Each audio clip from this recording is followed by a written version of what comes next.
Yeah, exciting weekend for us to be home after a five-game road trip for sure, and get back to Plainsman Park here for Thursday, Friday, Saturday series against the number one team in the country, Arkansas Razorbacks. So hadn't played them since opening series last year, so it'd be exciting to get to compete against those guys once again. And I wanted to mention yesterday how positive yesterday was for us. Really within an hour getting to send off our women's basketball team and our men's basketball team. I know everybody's been surrounded by them, and that's the buzz, and it's March, and this is my opportunity to say how much I respect our two coaches, our players, and the Auburn family's absolutely behind them 100%, and to see their send-off yesterday was pretty special, and then us to go over to get a win against a good South Alabama team and bounce back from a tough weekend. I was really impressed with our pitchers. I don't think I'd have drawn it up. I wanted us to get some distance there and play a little more offense last night. But what the doctor ordered was a 2-1 win, and our pitchers bounced back and threw 72% strikes. I thought that was really, really positive and needed in the moment. So yesterday was a very positive day. We were kind of at this point last year. I think we went back-to-back weekends last year where you went on the road and beat the number 2 team, come back home, and you beat the number 1 team in America at home. This is a call to arms of trying to step up to the plate and do that again. And this Arkansas team's so good, especially on the mound, that you can't duck and dive. You absolutely have to go right through them to have success. So hopefully we're up for the challenge. We've been there before. We knew, if you looked at this schedule and looked at, eventually it looks like you played the number 2 team last week, you're playing number 1 this week, probably playing number 3 next week, and you might be playing number 4 or 5 the following week to open up this SEC play. But I think a lot of our program and our club, so I want us to rise to the challenge. And, our best players need to play great. I think we know that. We need a frenzy. We've worked hard to build more atmosphere as we continue to be in construction and do some things. But this is one of those weekends where, can we create the best environment we ever have for a weekend series? This feels like it's early in the year, but really important. And so if you're not going to Washington or going to Connecticut, we definitely would love to have you at Plainsman Park, because a Thursday, Friday, Saturday series is a little unique. But it's a home series, and if our players get after it and our fans absolutely create an environment, this is one that's needed this weekend where our Auburn family can play a big, huge part. Couple of things. 1 of 4 Eagle flights will take place on Friday. I always think that's awesome. We started that last year. It's the first time that had taken place, so we'll have that Friday night. That's really special, really awesome to see. And then our Eagles program, our amazing students on campus, we're having Eagles program, and part of the weekend is to honor those students that have been Diamond Dolls in our program, that have started to go to school here and just been amazing. So we're excited to host the Eagles program and honor them this weekend as well. Butch, how do you approach your pitching this weekend, and how does it kind of set up for you guys? Yeah. I think somebody had my locker room bug last week that was over here, and some things we were already thinking.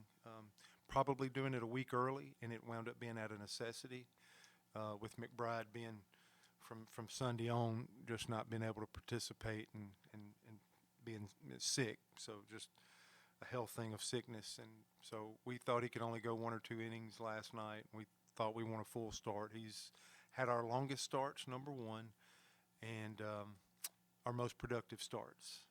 And so we just moved him a couple of days. He was able to do a bullpen yesterday before we left for Montgomery, and we left him back here. So we got some work in, and we're going to give him the start there on Thursday. So that's been our best statistical pitcher as a starter this year. So we move him to game 1. We'll move also to game 2, probably the biggest arm that we have in the program. And then, one of our best track record guys in Gonzalez for game 3. So that's how we'll line it up. But we were already thinking about McBride, and this health that came up allowed us to do that. And Herbert Holtz did a nice job bouncing back Saturday and getting us off to a good start yesterday, giving us 3 innings, I think, in his start yesterday. Butch, last year you went to Arkansas, got swept, and then you came back and won 17 league games, which was really big, I think, for your program. Is that something that you can talk to your team about, and that's something they can build on? Yeah, and I think they're aware. I just brought up last year when we had to play some really good teams. You always can draw on the past, but this team is this team, and you know, every series feels different and in the past. And 3 teams from our league are having to lick their wounds from a sweep last week, and that's kind of part of it. This was a road series, 5 games. We went 2-3. The pitching that we pitched in Nashville will not work in our league. I think our guys are aware of that. Competed really well on Sunday, didn't get anything done, and it's just like I said, it's good to be home. And I guess the point I'm trying to make, this team is different and unique, and we have to understand that. Our deal is to get back on track pitching wise. Hopefully, making one adjustment, will do something for us, and be positive with McBride entering. 72% strikes last night was extremely positive. I think we had a 13-to-1 ratio with strikeouts to walks, and I thought I saw more confidence, and everybody landed more than one pitch, meaning their secondary stuff was in the zone as well. So that's a step. We've only had one big inning offensively in the last 4 ball games. So I do think the pitching woes of Vanderbilt wound up being the storyline. But at the same time, it's really can't compare to last year. Where you really need to compare is right now is what's important with this team. And so, offensively was slow again last night. And, McMurray has swung the bat well and a little bit left-handed. Mainer's had 2 hits. Our right-handed hitters for the last 4 or 5 games have not performed. And I think we're just like, what do we have to do to get going? And to me, it's our right-handed hitting. We know the pitching, and we're trying to make adjustments to grow in that category. So what's important for this team, I think, is where I'm trying to get the guys' mindset into, one game at a time, and we don't need to. The best way to eat a gorilla is one bite at a time. So we just absolutely need to get into like tomorrow night's ball game and get involved. But those are some of the challenges and things. How do we improve our right-handed at bats, and can we help and line up this pitching in such a way that we get more production out of our starters, understanding that the middle of the game was a huge challenge for us in Game 2 and Game 3 at Vanderbilt. So what's that shuffle? Well, one is to try to improve the starts, and then 2 and 3 would be to try to figure out the pieces of the middle of the game.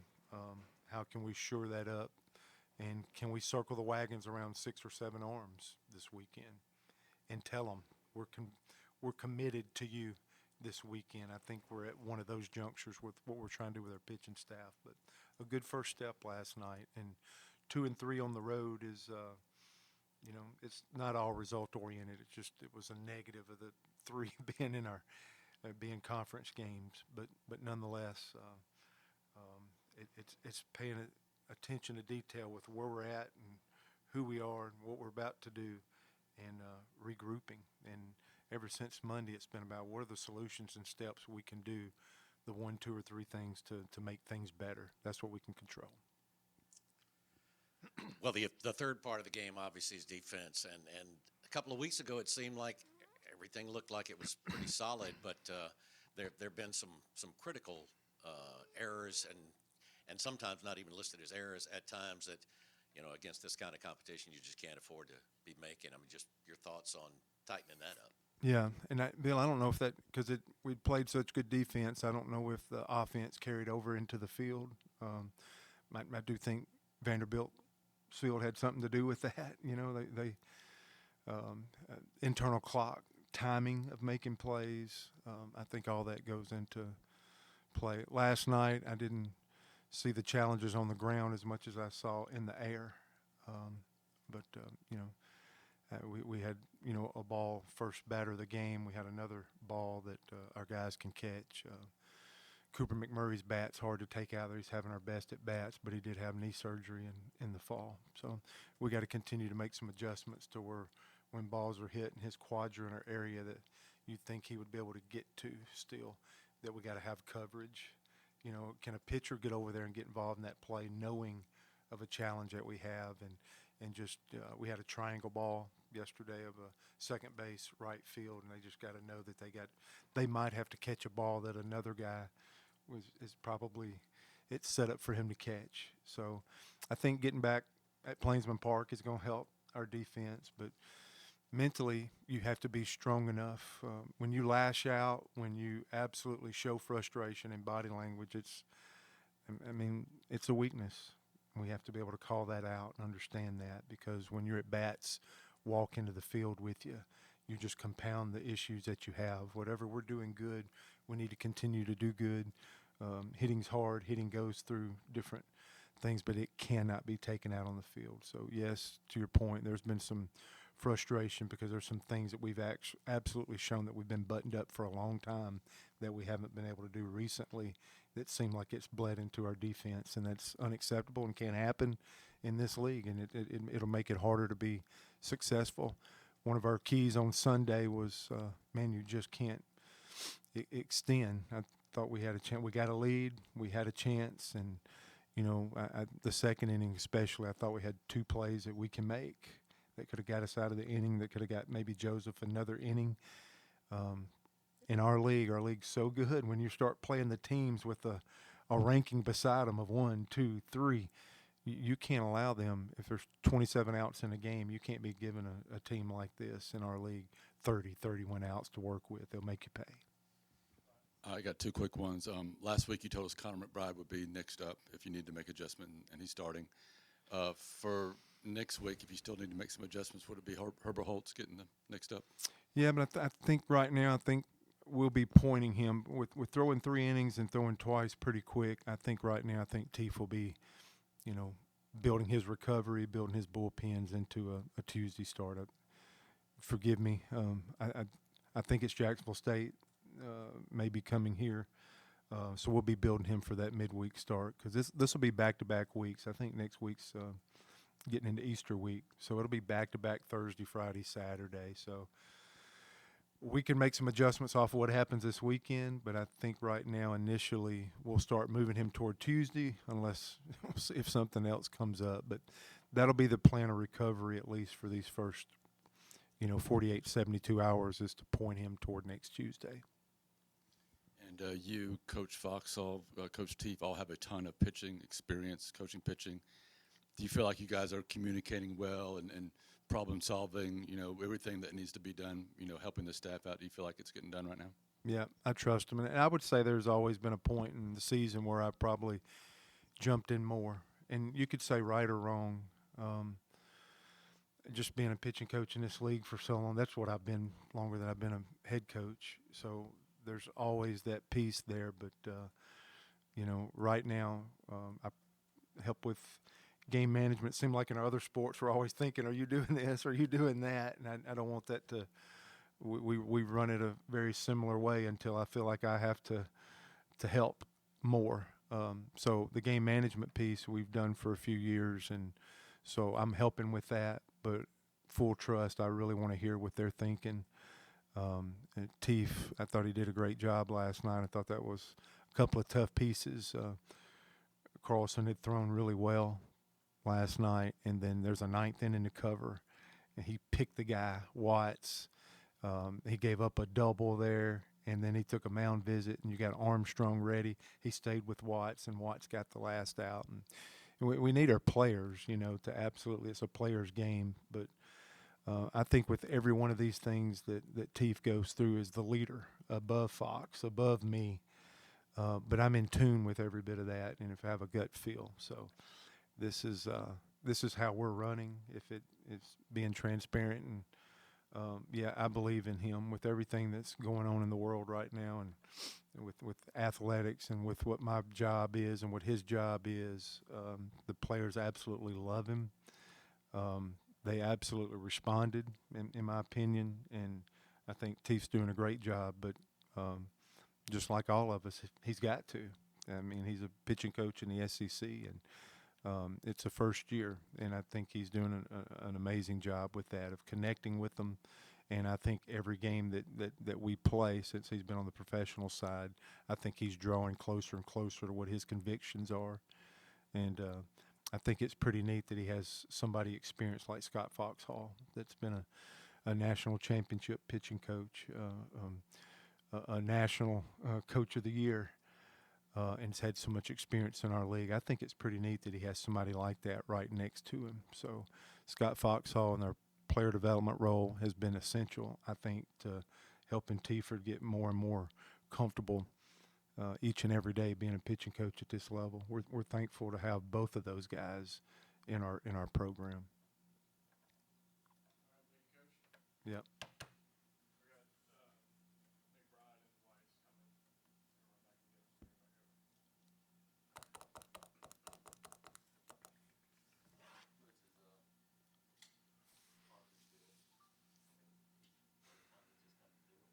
Yeah, I'm proud of him. Yep. Looks like his stuff's set. I feel like the fastball and breaking ball is tunneling right now, and it's been quietly pretty much every time he's went out there. It's been pretty good.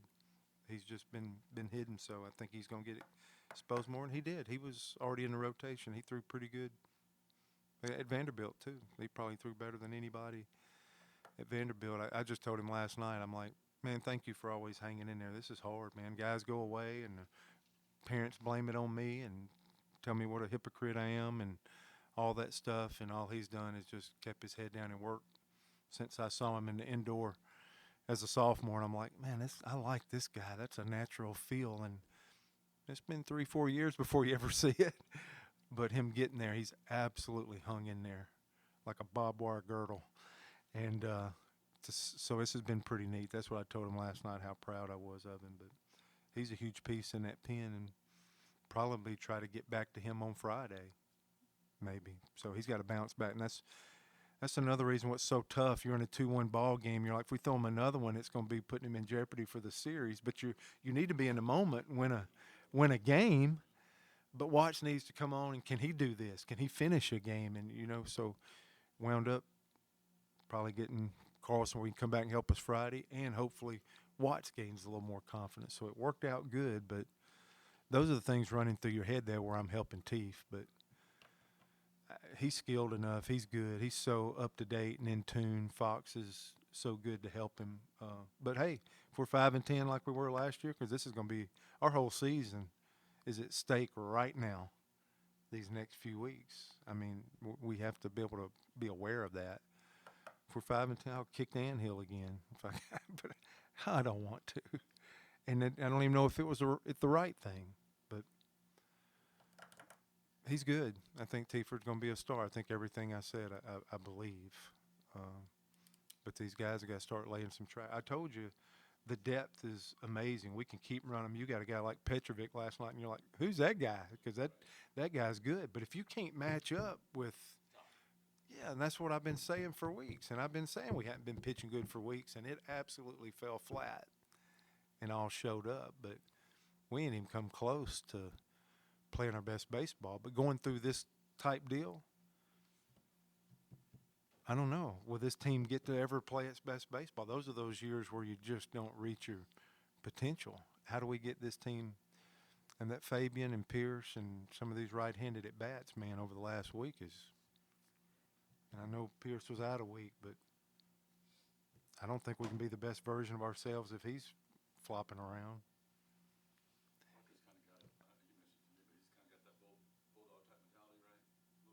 Yeah. It's just been hidden.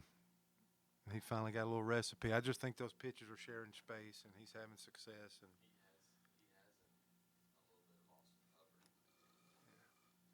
And in the defense, I mean I don't know. I got to get away from the Vanderbilt series. Vanderbilt scored 3 last night, and of course they were in a pro park. I don't know.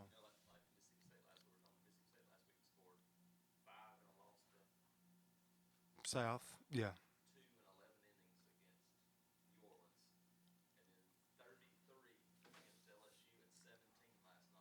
Arkansas swings and misses at fastballs 30% more on the road than at home. I mean, what is that? They went to Texas. Now they ain't got a bunch of games on the road, but 30% significant. A swing rate of 30% more on the road compared to home. Of course.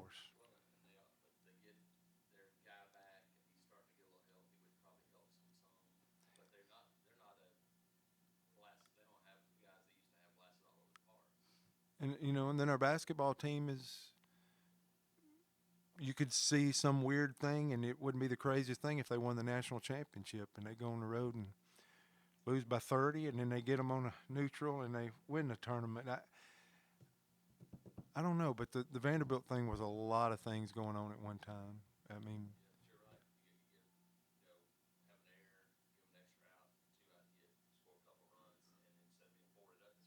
and it happened over and over and over. The law of averages never, but it looked so bad. But for the last week, I've been calling the Anthony Sanderson's my first call every day. Who's sick now?